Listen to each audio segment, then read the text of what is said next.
Λοιπόν, καλησπέρα. Δημήτρης Μπέτας, Παναγιώτης Τσακάκης. Λοιπόν, κύριοι, τέλος της κανονικής περίοδου. Πάμε πλέον για τα play-off. Δημήτρη, ξεκινάω με σένα. Κοίτα, εμείς είχαμε για το 2 ετών.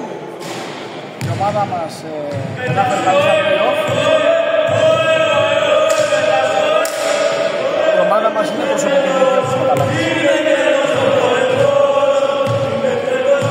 Νομίζω τα λένε όλα. Δεν χρειάζεται να πω κάτι. Συγχαρητήρια στην αντίπαλη ομάδα. Ήταν καλύτερη. Δεν έχει τηλεφορική με τη φορά είναι πράσινη. Προχωράμε πάνω. Εντάξει. Έπρεπε να κάνουμε την νίκη για να κάνουμε την τριπλή βαθμία με Χαράντος και τον Δούκα. Νομίζω ότι είναι πρώτη η Lions, δεύτερη εμείς. Μάλλον παίζουμε με τα παιδιά με τους υπόλοιπους, οπότε ξαναπαίξουμε. Είστε 8η. Ναι, γιατί... οπότε θα παίξουμε μάλλον με την Κόρινθο. Εντάξει, τώρα αν μαζευτούμε, αν έρθει ο Θανάσης, έχουμε τύχη να το πάρουμε. Αν δεν έχει ο Θανάσης, θα έχουμε μια πολύ καλή θέση στο τελικό. Ξέρει αυτό.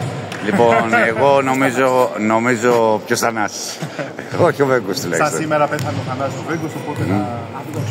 Λοιπόν, εγώ νομίζω ότι θα γίνουν τα καλύτερα play-off που έχουν γίνει. Έχει πολύ ανταγωνισμό. Έχει πάρα πολύ ανταγωνισμό. Λοιπόν, νομίζω θα δούμε καλά παιχνίδια.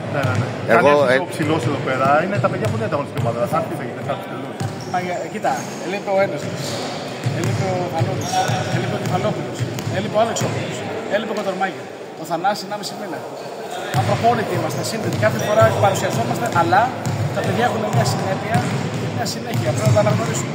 Από εκεί πέρα είμαστε φίλοι, δεν χτυπήσαμε, δεν μαλώσαμε. Σημαντικό γιατί είμαστε καλοί. Και πάνω απ' όλα να ευχαριστούμε το σπορ. Του χρόνου θα δούμε αν θα κατέβουμε, θα κάνουμε τα μέλη μας μια συνομιλία, μια συζήτηση, μια κουβέντα. Τα μέλη μας έχουν ένα πυρήνα, θα δούμε τι μπορούμε να προσθέσουμε και αυτό. Ωραία. Σας ευχαριστώ πάρα πολύ.